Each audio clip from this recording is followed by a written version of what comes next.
Salut à tous. Général Kenobi, vous ne manquez pas d'audace. Bonjour tout le monde, c'est Absolute et bienvenue dans cette nouvelle vidéo. Aujourd'hui nous allons essayer de savoir quel est le Grievous qui correspond le mieux au général Cyborg de l'épisode 3. Alors cela ne vous aura pas échappé si vous êtes un minimum connaisseur de l'univers étendu de Star Wars, mais l'on peut dénombrer au moins deux versions vraiment différentes de Grievous. Celui de la première série Clone Wars de 2003 et celui de la série The Clone Wars en 2008. Pour voir lequel correspond le mieux à celui des films, on va s'appuyer sur plusieurs points comme l'apparence, son caractère, ou bien encore la cohérence entre les actions du personnage dans les séries et ses actions dans le film. Abordons donc le premier point qui sera le plus rapide à être analysé, celui de l'apparence. Bon là je crois qu'il n'y a pas trop de match, en fait le plus ressemblant étant évidemment celui de The Clone Wars. Le design étant le même, bien que je ne le trouve légèrement plus imposant que celui du film, mais sinon les autres détails sont respectés. Le masque, les crochets au niveau des pieds, les bras et les mains, tout correspond. Mais à sa décharge, le premier Grievous de la série Clone Wars représente le premier design du général Cyborg de la saga, car il est apparu dans le chapitre 20 de la série en 2004, c'est-à-dire un an avant la sortie de l'épisode 3. On peut donc supposer que le design n'était peut-être pas complètement établi, ou bien encore que la technologie utilisée par le dessin animé ne pouvait pas permettre de représenter le général Grievous sous les mêmes traits que dans le film. On va maintenant passer à l'étape de la note pour essayer de donner une valeur à chaque caractéristique pour pouvoir à la fin de la vidéo déterminer quel est le meilleur Grievous par rapport au film.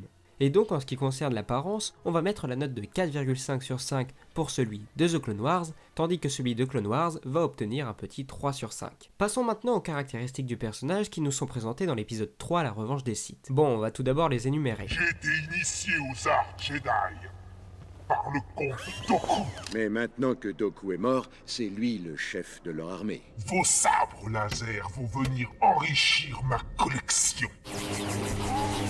Félicitez-vous, vice-roi, de ne jamais vous être trouvé entre mes griffes.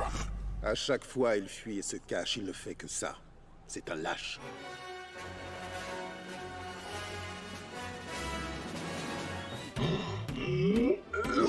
Maintenant qu'on a énuméré tous ces points, on va dire que l'on va attribuer une note sur 2 à chacun de ces points, et ensuite à la fin de la vidéo on comptabilisera tout ça, et nous verrons quel sera le résultat. Alors passons au premier point, à savoir l'entraînement de Grievous par Dooku. Et là, on a une tendance qui se dégage très rapidement, car la série Clone Wars a évidemment l'avantage, elle met directement la lumière sur l'un des entraînements entre le comte et le cyborg. Ce point-ci est donc totalement respecté par la série de 2003, et en revanche dans The Clone Wars, on ne voit en aucun cas Dooku et Grievous s'entraîner ensemble, et c'est bien dommage car on sent qu'il y a quand même une relation entre les deux, mais pas à un point où on peut les considérer comme maîtres ou apprentis. Mais quand on voit que dans la saison 3, tout un arc entier se concentre sur la formation du Zabrak Savage Opress, c'est dommage que Grievous n'ait pas eu droit au même traitement. En tout cas, on y reviendra plus tard, mais selon moi, Grievous n'a aucune évolution dans The Clone Wars, ou tout du moins, on n'apprend pas grand chose sur lui. Tout ce que l'on sait sur lui dans l'épisode 3, on ne l'apprend pas dans cette série. Donc selon moi, c'est un 2 sur 2 pour Clone Wars, et un petit 0,5 sur 2 pour The Clone Wars. Le point que nous allons aborder ensuite est celui concernant la renommée qui précède le général. Il est considéré comme un grand leader capable de mener ses troupes au combat, comme on le voit dans l'épisode 3 sur Coruscant, ou bien encore sur Utapau. Et ça on ne le voit que très rarement dans Clone Wars. Alors certes on le voit une ou deux fois donner l'ordre à ses droïdes de s'arrêter, mais la plupart du temps il se bat seul. Il nous est présenté comme une sorte de loup solitaire, à qui ça ne dérange pas d'aller faire le sale boulot. Contrairement à The Clone Wars où là on le voit maintes et maintes fois en train d'orchestrer des plans pour mener une grande partie des batailles de la guerre des clones. Mais ça on en reparlera aussi, mais je pense qu'il y a une logique derrière cette espèce d'inversion des rôles. C'est-à-dire un qui dirige et l'autre qui exécute les tâches les plus importantes, comme chasser du Jedi ou bien capturer le chancelier. Nous venons donc d'aborder deux points particulièrement importants. Le Grievous leader militaire qui combat aux côtés de ses troupes, on le retrouve dans The Clone Wars. Ce qui nous donne un 1,5 sur 2 pour The Clone Wars et un 0,5 sur 2 pour Clone Wars. Mais en revanche, le Grievous tueur de Jedi, on a beau nous le présenter comme un excellent guerrier dans The Clone Wars, on ne nous le montre jamais en train de pourfendre du Jedi à tour de bras, comme c'est visible dans sa scène d'introduction dans Clone Wars. Il y a même un gars qui s'est amusé à compter les personnages tués par Grievous dans la série The Clone Wars, et parmi eux on ne trouve qu'un seul Jedi, Nadar Veb. C'est quand même très peu pour un mec qui nous est présenté comme un véritable expert en ce qui concerne le meurtre de Jedi. Et puis pire encore, dans la série on voit à de nombreuses reprises la padawan Ahsoka Tano lui tenir tête et même parfois faire plutôt bonne figure face au général Cyborg, à tel point que celui-ci n'est pas capable de tuer de simples apprentis. Tandis que dans Clone Wars, comme je vous l'ai dit, dès sa scène d'introduction on sait que ça va péter des culs. Grievous fait face seul à plusieurs Jedi, dont des maîtres très expérimentés, comme Shakti ou bien encore Ki-Adi-Mundi, et ces derniers ne doivent leur survie qu'à l'apparition inattendue des Arc Troopers qui viennent à leur secours. Vous l'aurez compris sur ce point, le Grievous de Clone Wars a largement l'avantage. Bon, vu que pour le moment on surfe sur la vague Grievous tueur de Jedi, revenons sur le point suivant, Grievous récupère des trophées sur les cadavres de ses vaincus.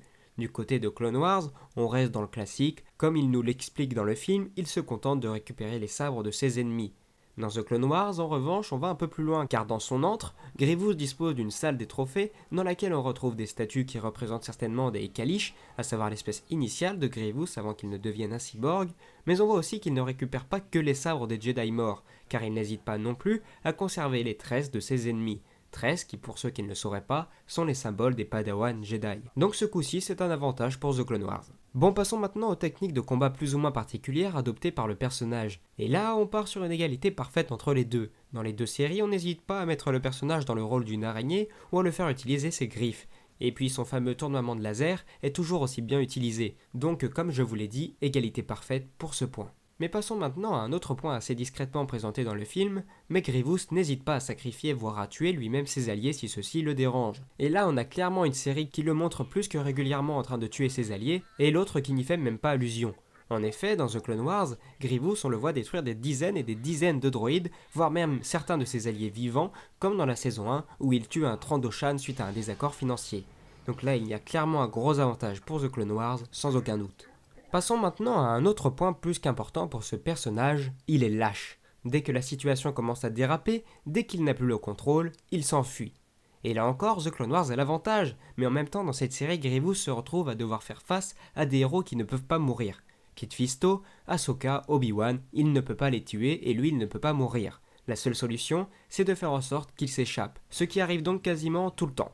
À l'exception du duel face à Kit Fisto, où c'est le Naotolan qui préfère fuir le combat en voyant qu'il ne pourra faire face seul à Grievous et à ses Magna Guard. Et à l'inverse, dans Clone Wars, on ne le voit pas fuir parce qu'il représente une véritable et concrète menace absolument terrifiante pour tous les Jedi.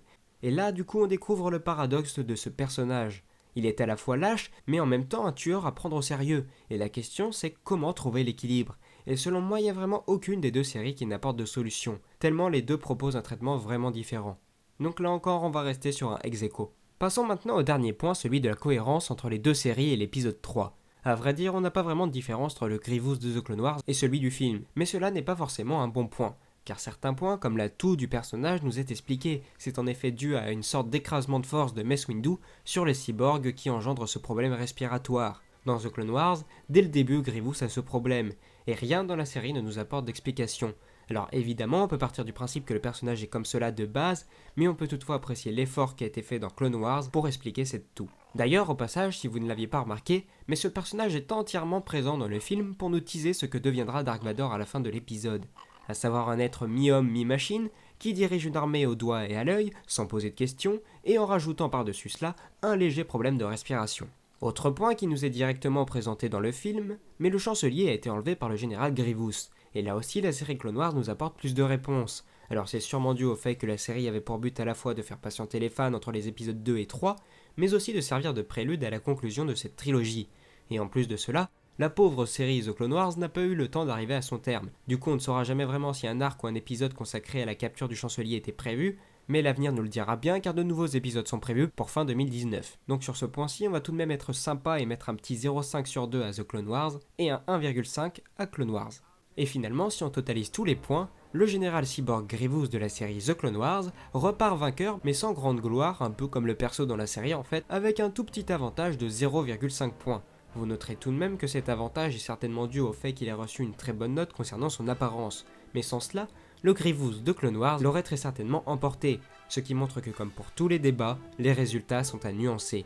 Il appartient à chacun de juger en fonction de ses recherches et de ses opinions. Enfin bref, j'espère que cette vidéo vous aura plu. Si c'est le cas, pensez au pouce bleu et n'hésitez pas à partager la vidéo, c'est vraiment très important. Au passage, n'hésitez pas à me dire en commentaire lequel de ces deux Grievous est selon vous celui qui se rapproche le plus des films, le débat restant évidemment ouvert. Sinon, moi je vous rappelle que vous avez la possibilité de me soutenir financièrement sur différentes plateformes comme Tipeee, ça me ferait extrêmement plaisir, mais il existe également d'autres moyens pour soutenir la chaîne, comme juste laisser un pouce bleu, un partage, vous abonner, activer la cloche aussi c'est très important. Enfin bref, j'ai assez parlé, moi il ne me reste plus qu'à vous dire à la prochaine. Ciao.